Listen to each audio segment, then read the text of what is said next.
আসসালামু আলাইকুম। সবাই কেমন আছেন? আশা করি যে যেখানে আছেন ভালো আছেন।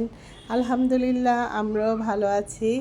আর এই যে এখানে ৩টা পার্সেল, এই পার্সেলগুলো আমার হাজব্যান্ড পাঠিয়েছে।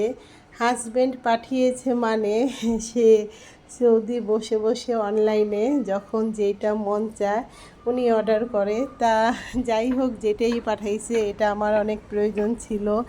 এখন শীতের সময় এই পিঠা না খেলে কি হয়, তা এই গুড়গুলো আমার অনেক প্রয়োজন ছিল। এটা হচ্ছে খেজুরের গুড়। আর এখানে 3টা 10 কেজি 10 কেজি গুড়, আরেকটা হচ্ছে কম্বো সেট। তো এই যে এখন যেটা খোলা হচ্ছে সেটা কম্বো সেট। এখানে আছে চালের গুঁড়ি, তারপর হচ্ছে নারিকেল, আর হচ্ছে 3 রকমের মিঠাই। তা এটা বলা হয়েছে চালের গুঁড়ি। এখন এটা যখন আমি খুলছি তখন এটা আমি দেখা গেল যে আটা পাঠিয়েছে।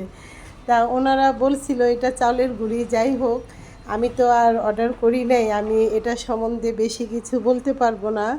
তবে খেজুরের গুড় আমি কখনো অনলাইনে অর্ডার করি নাই। আমি সব সময় মানিকগঞ্জ থেকে আনা হতো। আর মানিকগঞ্জে কোনো পেজ না, আমার এক আত্মীয় সামনে দাঁড়িয়ে থেকে তারপর গুড় বানিয়ে নিয়ে আসতো।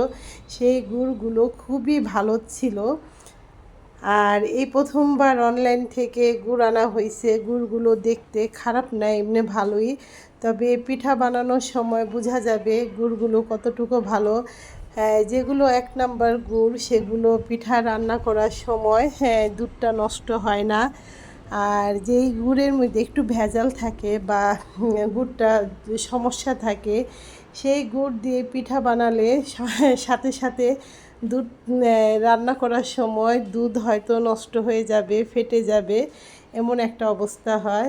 যাই হোক, পিঠা বানানোর পর বোঝা যাবে গুড়টা কতটুকু ভালো। কিন্তু এমনি খেয়ে দেখলাম গুড়টা অনেক ভালো। রান্না করার পর বাকিটা বোঝা যাবে। আর এখানে চাউলের গুঁড়ির কথা বলে যে আটা দিয়েছে, সেই আটা দিয়ে পরোটা খাওয়া হয়েছে। আটাটা খুবই ভালো, চাউলের গুঁড়ি যদিও না হয়, কিন্তু আটার পরোটাটা অনেক সুন্দর হয়েছিল। এই আর কি বলবো। আর এই যে আমি বাজার করেছি, এখানে মা আসবে, তাই কিছু মাছ কেনা হয়েছে। আর গরুর মাংস কিনেছি।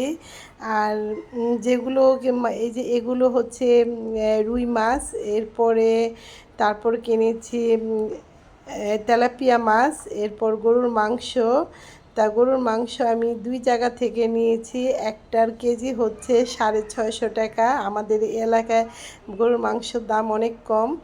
আর আর হচ্ছে 700 টাকা। তা আমি রান্না করার পর বুঝবো যে 600 টাকা, 650 টাকা আর 700 টাকা মাংসের মধ্যে কি ব্যবধান। তা আমি যেটা এই 700 টাকার মাংস সেখানে কিনেছি 1600 টাকার, আর যেটা 600 টাকার ওখানে কিনেছি 900 টাকার। এই মাংস এখন কতটুক ছিল বলতে পারি না। আর এই যে এখানে শোল মাছ আর কই মাছ, এই মাছগুলো কিনে আমি খুবই বিপদে পড়ে গেছি। মাছগুলো কেটে আনা হয় নাই। আর দ্বিতীয় কথা, আমার ঘরে ছাই নাই। ছাই না থাকার কারণে এই মাছগুলো যে আমি এখন কিভাবে কাটবো, আমি খুব চিন্তায় পড়ে গেছি। আর এমনিতেও আমার অত মাছ কাটার অভ্যাস নাই। আর এই যে এখানে শোল রুই মাছ আর তেলাপিয়া মাছগুলো আমি ধুয়ে নিয়েছি। এগুলো সম্পূর্ণ ধোয়া। আর এগুলো এখন আমি প্যাকেট করে ফ্রিজে ভরে রাখবো।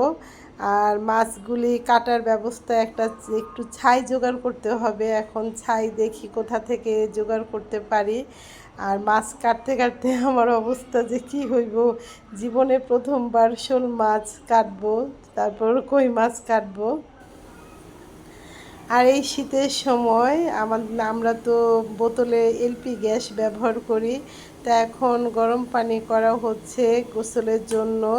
তা আমার একটা সমস্যা, আমার কিন্তু অত বেশি ঠান্ডা লাগে না। শীতের কাপড় তো বলতে গেলে আমি ব্যবহার করি না, কিন্তু গোসলের সময় আমার অনেক বেশি গরম পানি লাগে। তা অল্প গরম পানিতে হয় না, আমি এখানে এই যে এক পাতিলা গরম পানি একটু একটু করে যে ফ্লাক্সে পানিগুলি গরম করে নিচ্ছি। এরপর কারেন্টের চুলায় সেটার মধ্যে পাতিলা বসিয়ে রেখে তারপর ওটার মধ্যে ঢেলে দিচ্ছি। এই একটা খারাপ অবস্থা আমার, শীতের সময় আসলে গরম পানি লাগে। এখানে চুলাটা অন করা আছে, এটা এর কারণ ফ্লাক্সে পানি তো আর অত একটা বেশি হয় না, এক পানি গরম করতে করতে দেখা যায় আরেকটা ঠান্ডা হয়ে যায়। এই যে পানিটা বলক আসতেছে, এই যে এক পাতিলা আর